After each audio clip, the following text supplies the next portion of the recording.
I want you all to look at your own life and open your eyes to your own world and realize what is going on.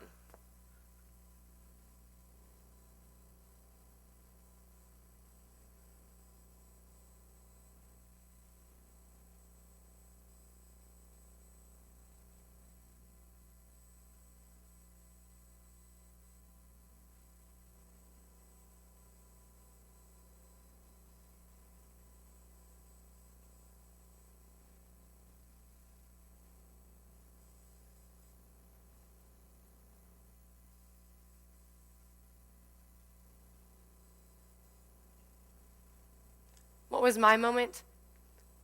When I was in second grade, my second grade class, for the entire year, we wrote letters, we sent packages, and we prepared care packages for one unit of soldiers who was deployed right after 9/11.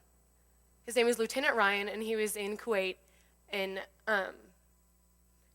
the after 9/11 attacks. And for the entire year, we wrote him letters, and he wrote us back. And then finally, a miracle happened. On September 13th, 2003, he flew down, and that day, he was actually supposed to receive an award from President Bush at that time, but he came down and met us at DFW Airport, and my moment for me was sitting in my second grade music teacher's room, listening to him speak, and when he took out a letter that we had written him, and he told us about how it changed him and how it brought him through months and years away in Kuwait at that time. It's something that never left my mind. Even as a second grade student, it affected me 7 years later. Everyone had forgotten about it, and the students, and I just wanted to bring it back. And it's something that my class had forgotten about it as a whole. And so I remembered it, and I shared it with my class. And something stayed with me. But what was I doing to help them? I realized that as a student, we were so lucky to be growing up in a world that we were going on in a war, but what's happening is there's not a draft, and there's not rationing, but that does not mean that we should not be doing anything. I feel like as a student, I wake up every morning and I don't think about what is going on. I don't think about students who are 18 years old, a couple years older than me, who have volunteered and gone out on the front lines of battle, who are thousands of miles away from their home. And I realized that that does not mean that I shouldn't be doing nothing. And so I realized that I should be doing something, whether that is sending a letter, writing a letter, saying a prayer, telling my friends about what I had heard on the news, but something needed to be happened. I found the website anysoldier.com, which is, in my words, is a blog site where I would represent my unit and I would write a little thing about what we're doing, and then the website provides the address. But what's different about other websites, or what's different about anysoldier.com compared to other websites, is that this website, every address is written as though it says SPC Catherine Reynolds, attention any soldier. So the recipient knows that that mail is flagged to be distributed to people who don't get mail. And if you've ever been to summer camp and you're sitting there waiting and wishing that someone will send you a letter and you don't care who it's from, what they have to say, but to know that someone is thinking about you, that someone cares. But imagine being miles away from your home, not knowing what's going on, having no recollection of what is happening and that there is something good going on in your home. So I began writing letters and I started to get pen pals. And so then I finally got a letter that says, "But in all seriousness, I thank you from the bottom of my heart for writing to us soldiers. Getting mail here is pretty much like Christmas. It really means a lot to know that there are still people out there still thinking about us and having us in their prayers. PFC Trevor Scott." And Trevor is in college. He had taken off time and he's in the Army. And he volunteered to go as an 18, 19, 20-year-old young man.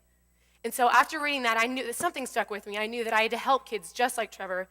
And he's still a kid is what touched me, that I am going to be his age in years. So 7 years later, I realized that because someone shared something that they thought was important with me, when I was at a very young age, I was 8, 9 years old, I was able to witness something extraordinary. That something, even though she might not have known that it would affect anyone the way it did, that it touched my life. And so I wanted to give the same opportunity to students all over.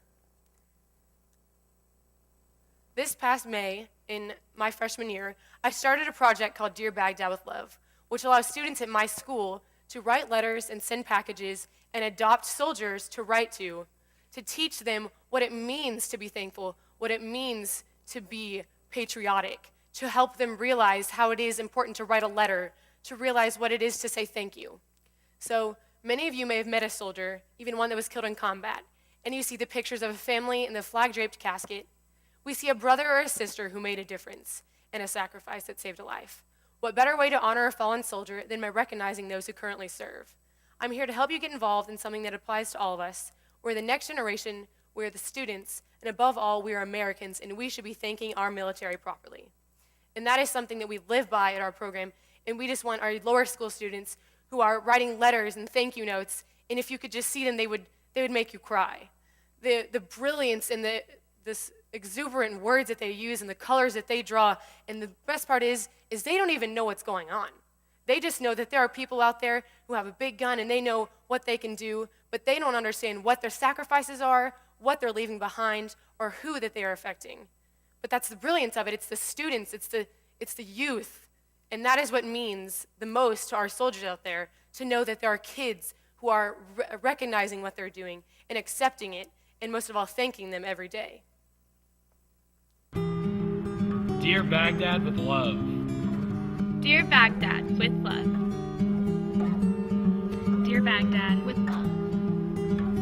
Dear Baghdad with love.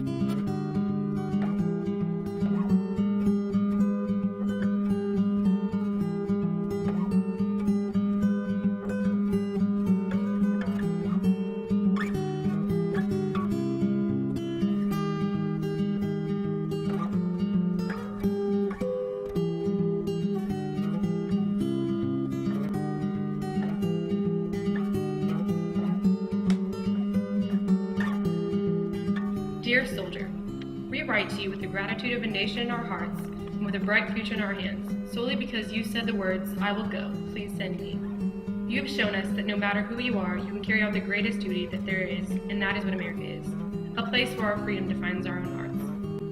From the next generation to the timeless determination of our U.S. military, here are a few words that we can say. Freedom of religion. You risk your life for people you don't know. A woman's right to education. The courage you soldiers have. Always persevering through the struggles of war, even when you see fallen soldiers. You lay your lives down so I can enjoy the simple things. You fight that so one day my kids won't have to. The hope you give us to come together as a nation. The sacrifices that reflect your humbleness. Your patriotism. Not one of us can imagine the conditions that you live in, the things you've seen, or the heartache that keeps you up at night. We can all imagine the person it takes, the hero. We will never forget those lost in 9/11 attacks, nor stop wishing you a safe return. We thank you for your work. With love, the children of America.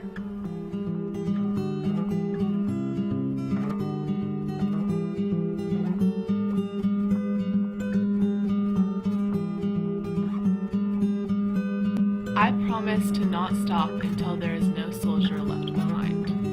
This video is dedicated to SFC Richard McKee, who wrote this in his letter to us.